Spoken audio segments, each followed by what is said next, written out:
Dans une sphère médiatique, essentiellement tournée vers des contenus généralistes, où l'originalité n'a plus sa place au chapitre, où le secteur de l'économie et finance, pourtant poumon d'un État, sombre dans les oubliettes, voici enfin Ecofin Télévision.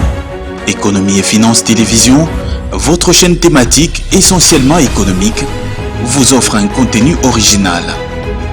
Nous traitons des questions monétaires, commerciales, énergétiques, minières, pétrolières et environnementales. Notre créneau, vous proposer des informations, des analyses, des perspectives et prévisions économiques. Ecofin Télévision vous permet également de comprendre la coopération entre les États et les institutions, sans oublier l'épineuse question de la dette. Ecofin Télévision, tout savoir sur les investissements, les échanges commerciaux, la balance commerciale et la balance des paiements, le taux d'échange, l'état des lieux de la lutte contre les détournements des finances publiques, la coopération bilatérale ou multilatérale. Ecofin Télévision vous explique comment l'économie nationale est directement liée à l'économie mondiale. Notre particularité fait notre originalité. C'est pourquoi nous disons Ecofin Télévision, mieux que savoir sur l'économie et finance, comprendre.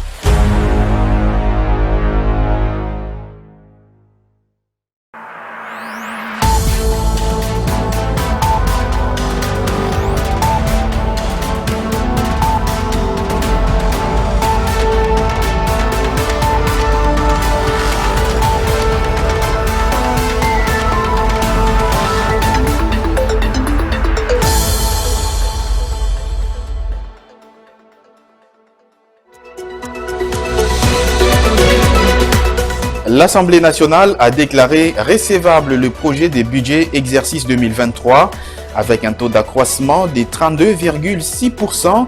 Le budget 2023 est chiffré à 14,6 milliards de dollars américains. Dans ce journal, vous écouterez les réactions de quelques analystes. Et puis, alors que la demande devient de plus en plus croissante sur les marchés locaux, l'industrie pétrolière de la République démocratique du Congo a enregistré une stagnation dans la production au cours des 8 premiers mois de l'année 2022. Les détails à suivre également dans ce journal. Je suis très heureux de vous retrouver pour vous informer. Bienvenue à toutes et à tous dans cette nouvelle édition du journal sur votre télévision. Je le disais dans l'entame, les députés nationaux ont déclaré recevable le projet de budget pour l'exercice 2023 lors de la plénière tenue ce mardi 1er novembre 2022 au Palais du Peuple. Le texte est envoyé à la commission Ecofin et contrôle budgétaire et un délai de 15 jours a été accordé à cette commission afin de présenter son rapport à la plénière. Le projet de loi des finances 2023 est présenté en équilibre en recettes et en dépenses à hauteur de 29 511 milliards de francs congolais, soit à 14,6 milliards de dollars américains, soit un taux d'accroissement de 32,6% par rapport au budget de l'exercice 2022. Sur ce même chapitre, justement, les réactions ne se sont pas fait attendre. La volonté du président Tshisekedi, l'encadrement de l'inspection générale des finances et la constance du gouvernement sont présentées comme quelques-unes des raisons à la base de l'accroissement des prévisions budgétaires de l'exercice 2023, dont le projet, justement, a été jugé recevable ce mardi à l'Assemblée nationale. Je vous prie d'écouter à ce sujet Wilson Monzemba, il est journaliste et analyste. Je crois d'abord que c'est la volonté politique. On doit commencer par là. Parce que si le chef de l'État n'avait pas cette volonté politique, aujourd'hui nous savions que nous avions l'économie qui est déjà extravertie. Donc l'économie est détenue entre les mains des individus. Et cette économie qui est détenue entre les mains des individus est difficile à orienter. Mais il s'est fait que le chef de l'État a érigé une patrouille à travers l'inspection générale des finances où aujourd'hui les recettes de l'État sont contrôlées en amont et en aval. Aujourd'hui, tout mandataire de l'État a l'exigence du contrôle. Aujourd'hui, nous avions les contrôles qui est presque permanent. Nous constatons la montée significative du budget de l'État. Donc, ce sont des efforts qui sont déployés par le chef de l'État, par sa volonté, à travers son Premier ministre, qui est M. Samalo Kondé, et dans l'ensemble du gouvernement. Au niveau salarial, il y a des augmentations qui ont eu lieu déjà au niveau de l'enseignement primaire et secondaire. Il y a une brèche que les Congolais ne font pas attention. Il y a eu des augmentations des salaires au niveau des magistrats et des professeurs des universités, si bien que c'est encore insignifiant, évidemment, mais du moins, il y a des avancées très significatives. Et aujourd'hui, le social du Congolais va s'améliorer. Ce n'est pas avec un bâton magique où d'un jour à l'autre, qu'on puisse constater directement les bénéfices ou les efforts du gouvernement, mais plutôt pendant un laps de temps. Il y a 3 secteurs qui sont primordiaux. Nous le savions, les secteurs en ce qui concerne la sécurité. En même temps, nous savions qu'il y a un problème des enseignants, nous savions qu'il y a un problème des médecins. D'une manière globale, c'est vrai que tout est prioritaire au Congo aujourd'hui. Restons sur ce même sujet, réagissant sur cette question justement de la recevabilité du budget à l'Assemblée nationale lors d'une émission sur Ecofin Télévision. Fidèle Nsenga, président national de Action citoyenne pour le développement, exhorte l'inspection générale des finances à intensifier sa patrouille financière pour garder l'ascension dans la mobilisation des recettes de l'État et par ricochet l'accroissement du budget national. À l'éducation, on a réservé combien? Et on a réduit, il ne faut pas seulement peut-être dire qu'on a réduit au niveau des institutions 30%. Un député particulièrement va toucher combien dans le budget 2000? Tout est mentionné là-bas. Par rapport à l'augmentation sur le volet social et investissement, c'est très important. Mais nous insistons plus. Il faudrait que ce qu'on nous donne comme chiffre puisse commencer à correspondre avec la réalité. Le vécu quotidien, la réalité. Récemment, nous avons vu le recette, on a mobilisé 4 millions. Nous avons félicité. D'ailleurs, c'est par ici pour moi l'occasion de féliciter. Si cela a été possible, c'est notamment grâce au travail des titans conjugués par un patriote qu'on appelle Gilles Alinguetti. Bien sûr. Vous connaissez qu'il y a eu beaucoup de choses, des mafias qui s'est passé au niveau de notre pays. Et cet homme, il mérite nos encouragements parce qu'on ne pouvait pas accepter que, par exemple, dans une institution, il est prévu qu'un directeur général puisse toucher 5 000 $. Mais il se crée des rubriques où il se retrouve à la fin du mois avec 50 000 $, sans compter les détournements. Mais Gilles Alinguetti, il est cet homme qui est venu mettre terme à cela. Et si aujourd'hui nous avons vu cette augmentation, c'est justement grâce à lui. Avec sa patrouille financière, avec sa patrouille financière, bloque pratiquement. Et je l'encourage, j'encourage cette institution, d'aller fouiller encore dans les institutions là où il n'est pas encore passé. En l'occurrence, par exemple, la présidence de la République. Les gens confondent malheureusement, ils prennent tout politiquement. Quand on parle de la présidence de la République, ce n'est pas le président de la République. Celui qui gère l'argent, ce n'est pas le président de la République. L'Assemblée nationale, celui qui gère l'argent, ce n'est pas l'honorable président Bosso. C'est toute une institution. On doit regarder partout. Il y a aussi des entreprises. Et puis le gouvernement de la République démocratique du Congo veut rester optimiste dans la nouvelle agression à l'est du pays, mais surtout se refuse de faire un lien entre celle-ci et la mise en valeur actuellement souhaitée des blocs pétroliers et gaziers, comme le rapportent certaines sources. C'est le ministre de la Communication et Médias, porte-parole du gouvernement, Patrick Mouyaya, qui l'a dit devant la presse ce lundi. Cette expérience doit nous conforter davantage à l'idée que nous devons véritablement prendre conscience du rôle de notre pays et de ce que nous, citoyens congolais, avons comme responsabilité par rapport à ce pays. Nous avons tous les potentiels du monde ici, dont on parle, mais exploitons-le. Donnons-nous les moyens, par exemple, d'assurer la préservation de nos richesses. Moi, je ne voudrais pas, nous entendons, je ne voudrais pas aller chercher à blâmer les grandes puissances, nous font la guerre et tout le reste, parce que vous allez remarquer quelque part, quelqu'un l'a dit ici, il y a toujours un complice. Il y a toujours un Congolais qui contribue à une guerre contre sa propre patrie. Alors, je ne voudrais pas non plus voir de lien avec le fait que nous, on veut mettre en valeur nos blocs pétroliers, parce que justement, nous avons besoin de régler ces problèmes. Aujourd'hui, les Virunga dont tout le monde parle, mais c'est là que se passe la violence. Combien de gens, de manière claire, viennent condamner? Nous avons suivi la position américaine, nous espérons qu'ils iront plus loin, parce qu'il ne suffit pas de dénoncer les balles, il faut condamner. Et nous espérons, les autres sûrement, parce qu'il y a la diplomatie qui se fait. Vous avez vu que le président de la République a reçu l'émissaire du président angolais, qui s'occupe de la médiation du processus de Luanda, et que nous, qui sommes fidèles à nos engagements, notamment pour avoir une paix, une région stable, nous continuerons. Peut-être que ces pays-là travaillent en dessous de main, mais ici, il faut que le mal soit dit.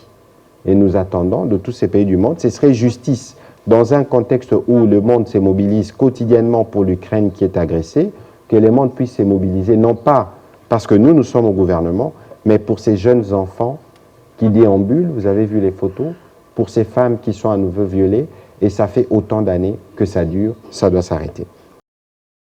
Toujours lors de ce briefing axé principalement sur la reprise de Rutshuru dans la province du Nord Kivu, des hostilités menées par justement l'armée rwandaise sous couvert du M23.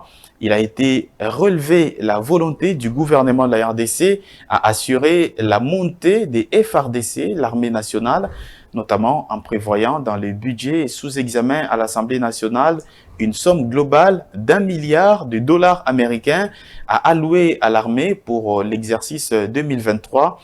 Les détails dans ce reportage rendu par Tony Antoine Dibendila. C'est devenu une coutume pour le ministre de la Communication et des Médias. Cette fois-ci, face à la presse, il s'est attardé sur les multiples agressions que la République démocratique du Congo a été victime durant plus de 2 décennies, mais aussi et surtout sur le plan massif des réformes de l'armée et principalement sur la part importante réservée au FARDC dans les projets de budget exercice 2023 sous examen au Parlement. Ça fait 25 ans au moins que notre armée est sollicitée. Ça fait 25 ans que la crise à l'Est perdure. Ça fait 25 ans, les militaires, il y a des règles. Lorsque vous allez au front, vous faisiez peut-être 2-3 jours, on vous relève. C'est des choses dont on ne peut pas aller dans le détail et pour lesquelles, malheureusement, je n'ai pas tous les détails non plus. Peut-être qu'avec mon collègue de la Défense, un jour, on abordera les sujets. Mais ici, ce qu'il faut retenir, c'est qu'il y a un plan massif de réforme de l'armée. On a fait aboutir la loi de programmation militaire qui était attendue depuis une bonne dizaine d'années. On en parle, on n'en a jamais eu.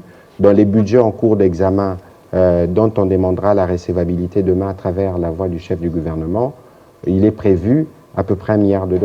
C'est un effort considérable qui a été fait. Et donc, quoi qu'il en soit, moi je ne voudrais pas aller dans des comparaisons avec telle armée ou telle autre, mais nous allons, grâce à la stratégie mise en place, assurer la montée en puissance de nos forces armées pour défendre l'intégrité de notre territoire. Et donc, si aujourd'hui, vous savez, dans l'histoire des nations, il y a des cycles. Il y a des cycles, à un moment donné, nous étions, nous, les plus puissants de la sous-région, et aujourd'hui, il y a ce qui se passe. Ce qu'il y a aujourd'hui n'est pas appelé à rester comme tel, parce que nous avons déjà commencé le travail. Lorsque vous faites le diagnostic, vous savez par où il faut commencer à boucher. Je vous ai parlé du programme massif des recrutements des 18 000 jeunes. Ça veut dire que nous avons déjà pris conscience et que le reste c'est une question qui va se gérer avec le temps. En effet, un plan grandiose des recrutements des 18 000 jeunes est en élaboration. Les gouvernements espèrent ainsi, en parallèle d'autres stratégies, assurer la montée des FARDC. Et puis, le Premier ministre congolais, Jean-Michel Sama Lukonde, a procédé ce lundi 31 octobre 2022 à Béatrice Hotel à Kinshasa au lancement officiel de la campagne de sensibilisation au bien fondé du guichet unique intégral du commerce extérieur. Une occasion pour les opérateurs économiques de prendre connaissance des bien fondés du GUIS pour ainsi optimiser leur activité à l'import-export et transit des marchandises. Le guichet unique intégral du commerce extérieur est obligatoire à tous les opérateurs économiques œuvrant dans l'importation, l'exportation et le transit de marchandises en République démocratique du Congo. C'est le Premier ministre Jean-Michel Sama Lukonde qui l'a fait savoir au cours de cette cérémonie de sensibilisation sur le bien fondé de cet outil qui apporte plusieurs facilités, notamment grâce à la dématérialisation du processus. Il y a beaucoup d'avancées pour la facilitation auprès des opérateurs économiques pour leurs activités. La facilitation en termes de temps est très important parce qu'avant le guichet unique, il prenait beaucoup de temps, beaucoup de documents, beaucoup de papiers. Mais avec ce GUS, tout est en train d'être dématérialisé. Le guichet unique intégral du commerce extérieur facilite les opérations surtout grâce à la flexibilité de son outil interconnecté. Nous nous interfaçons avec les systèmes tiers, notamment la Banque centrale, l'OCC, BIVAC, la DGDA, etc. Pour ce processus, il y a des travaux qui sont réalisés. Comme vous savez, chaque entreprise, chaque entité a son système informatique à lui. Il va falloir au fait faire communiquer ces différents systèmes pour parler un langage unique entre guillemets. Et ce langage unique-là, lorsque nous recevons les informations, par exemple de la Banque centrale, nous les modulons pour les rendre interprétables par le système de l'OCC, de BIVAC, de la douane, etc. La réforme du guichet unique intégral du commerce extérieur va principalement permettre la facilitation des échanges commerciaux et la simplification des procédures de dédouanement en vue d'assainir les climats des affaires et des investissements et surtout de faciliter le commerce extérieur par une amélioration des procédures de tous les intervenants afin de stimuler la croissance économique et maximiser la mobilisation des recettes de l'État. Toujours en marge de cette activité, nos reporters ont approché le directeur des opérations du guichet unique intégral du commerce extérieur, Ségus. Pour lui, le nouvel outil des GUIS, justement, vient faciliter les opérateurs économiques congolais et étrangers dans leurs opérations d'import-export et transit des marchandises en dématérialisant notamment l'ensemble du processus. C'est une campagne de vulgarisation, de sensibilisation sur la réforme du guichet unique parce qu'après autant d'années, il était important que l'État, vous avez bien vu la présence de l'excellence Premier ministre, chef du gouvernement et le comité de suivi, de supervision qui ont souhaité venir rappeler le caractère obligatoire parce que lorsqu'on parle d'une réforme, on voit le caractère obligatoire. Et c'était important de le faire et voilà que nous avons intervenu sur le plan technique parce que nous, Ségus, en termes de mission que nous avons, c'est de déployer un outil informatique à la portée de tous les intervenants, importateurs, exportateurs, transit, qui leur permettrait de travailler. Ça veut dire d'effectuer leurs opérations d'import, export, transit, sans pour autant se déplacer. En ligne, vous vous connectez, vous faites votre demande et vous recevez les réponses, ça veut dire les documents qui sont dématérialisés. Et cela demande un travail, une implication de toutes les parties prenantes. Et un guichet unique, comme on dit, c'est une facilité. Et dans la facilité, on voit quoi? On voit un point unique qui permet à tout opérateur de déposer ses informations et recevoir les documents qu'il a sollicités.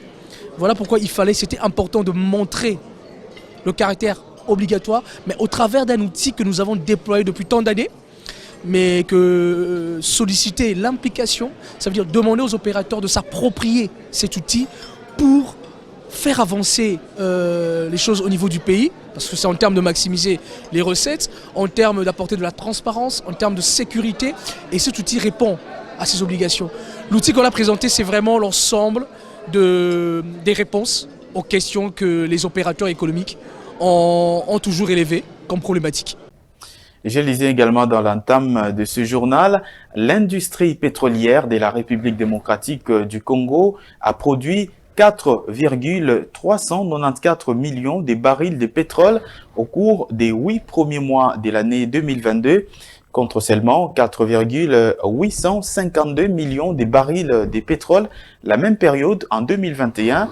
Ces données rendues publiques par la Banque centrale du Congo dénotent de la faible production de l'industrie pétrolière de la RDC, alors que la demande devient de plus en plus croissante sur le marché local.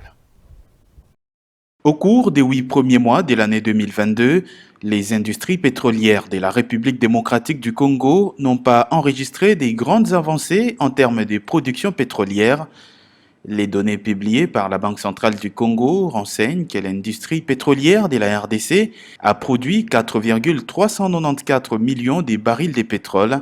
Cette production est très loin de répondre à la demande en produits pétroliers de plus en plus croissante sur le marché national de la République démocratique du Congo. Au cours de la même période de l'année 2021, la production pétrolière en 8 mois a été de l'ordre de 4,852 millions de barils, malgré son potentiel pétrolier estimé à plus de 22 milliards de barils de pétrole. La République démocratique du Congo reste dépendante de l'importation du pétrole à l'international. Pour toute l'année 2021, l'industrie pétrolière de la RDC n'a produit que 8,455 millions de barils de pétrole. Place à présent à la revue de presse. Elle est lue et sélectionnée pour vous par Betty Tamfumu.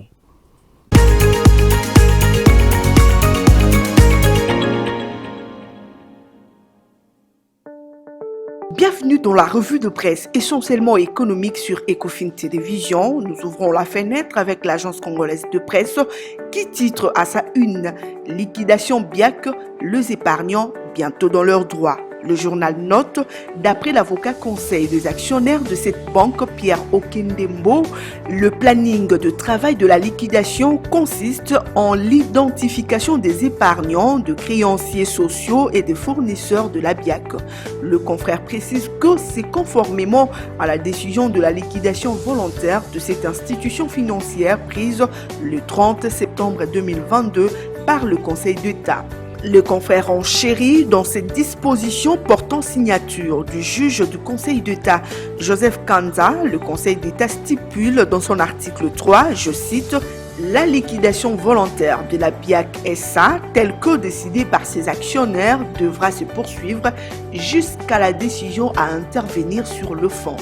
Le Conseil d'État écrit le confrère a poursuivi Maître Okendembo, affaire qui opposait les actionnaires de la BIAC Louis Blattner et Jonathan Blattner à la Banque centrale du Congo BCC.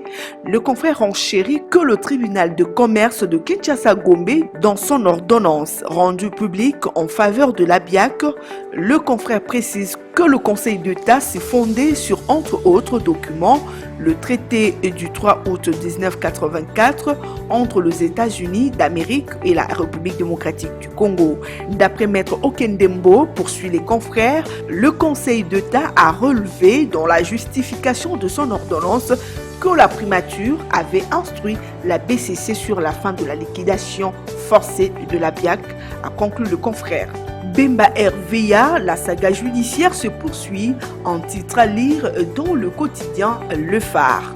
Le confrère rappelle que le 7 aéronefs de type respective Antonov 26 numéro 9 Ki-CLA, Boeing 707-300 numéro 9 Ki-CBW, 2 Boeing 727-100 et HS 125 et un Grumman 159 qui aurait appartenu à M. Jean-Pierre Bemba Gombo, constitué, précise le confrère, la flotte de la société Cosa Airways et faisait le transport aérien de personnes et des marchandises. Mais à la suite de la gestion calamiteuse, note le confrère, les associés de la société Cosa Airways avaient décidé d'immobiliser ces aéronefs. Bien plus, précise le confrère, après l'arrestation de Jean-Pierre Bemba Gombo par la CPI en 2007. La MONUSCO avait interdit à quiconque avec menace d'utiliser ces aéronefs. Le TGI Gombe, renchérit le confrère, avait fait fausse route. Il n'aurait pas dû, note le confrère, condamner solidairement la RVA SA et la République démocratique du Congo au paiement de la somme totale de 21 407 $, dont du 7 239 000 $ américains, représentant prétendument la flotte 3 168 000 $ américains de manque à gagner et 1 million de $ américains de dommages et intérêts. Si le TGI Gombe avait estimé que la RVA SA et la République démocratique du Congo sont responsables de l'immobilisation et destruction des avions de M. Jean-Pierre Bemba, il aurait, précise le confrère, désigné par un jugement avant dire droit, un expert aéronautique ou en aviation civile pour évaluer les aéronefs détruits et les manques à gagner. Il est curieux de constater, martèle le confrère, que la TGI Gombe a donné lui-même la valeur des avions radiés et longtemps immobilisés et a évalué le manque à gagner, alors que, précise le confrère, c'est le travail des experts en la matière, conclut le confrère. Samalou Kondé lance la campagne de sensibilisation du guichet unique intégral du commerce extérieur, GIS, un titre à retrouver à la une du quotidien L'Avenir. Une occasion pour le chef du gouvernement de la République démocratique du Congo, note le journal, d'appeler tous les acteurs à soutenir le GIS pour ainsi optimiser le recette publique en République démocratique du Congo. Le confrère enchéri qu'en présence de plusieurs ministres et autres invités, répondu présent à ces assises, le Premier ministre Samalou Kondé a rappelé que le guichet unique intégral du commerce extérieur qui a été institué par le décret numéro 11/019 du 14 octobre 2015 fait suite aux réformes gouvernementales dont l'objectif, précise le journal, est de rationaliser les opérations de prêt, de douanement et de post-dédouanement en ce qui concerne le commerce extérieur. Le journal écrit que c'est pour répondre aux faiblesses de l'outil informatique, à la multiplicité de procédures intervenant et de prélèvements, afin notamment d'atteindre une plus grande transparence dans ces systèmes, conclut le journal. Voilà, nous refermons la fenêtre ouverte. Bonsoir chez vous.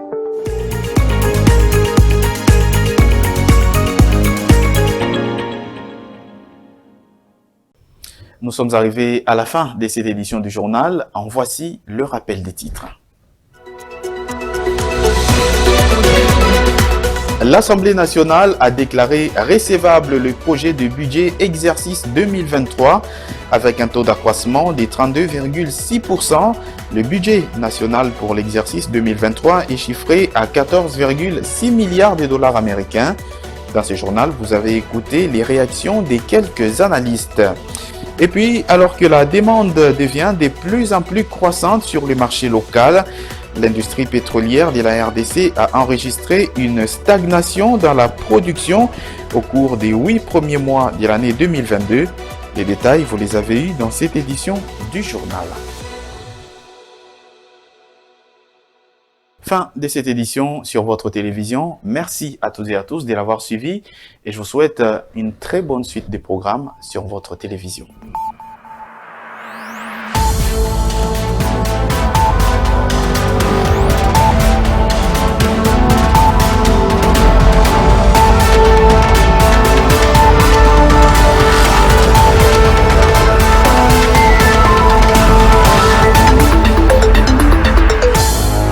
Dans une sphère médiatique, essentiellement tournée vers des contenus généralistes, où l'originalité n'a plus sa place au chapitre, où le secteur de l'économie et finance, pourtant poumon d'un État, sombre dans les oubliettes, voici enfin Ecofin Télévision. Économie et finance télévision, votre chaîne thématique essentiellement économique, vous offre un contenu original. Nous traitons des questions monétaires, commerciales, énergétiques, minières, pétrolières et environnementales. Notre créneau, vous proposer des informations, des analyses, des perspectives et prévisions économiques. Ecofin Télévision vous permet également de comprendre la coopération entre les États et les institutions, sans oublier l'épineuse question de la dette. Ecofin Télévision, tout savoir sur les investissements, les échanges commerciaux, la balance commerciale et la balance des paiements, le taux d'échange, l'état des lieux de la lutte contre les détournements des finances publiques, la coopération bilatérale ou multilatérale. Ecofin Télévision vous explique comment l'économie nationale est directement liée à l'économie mondiale. Notre particularité fait notre originalité. C'est pourquoi nous disons Ecofin Télévision, mieux que savoir sur l'économie et finance, comprendre.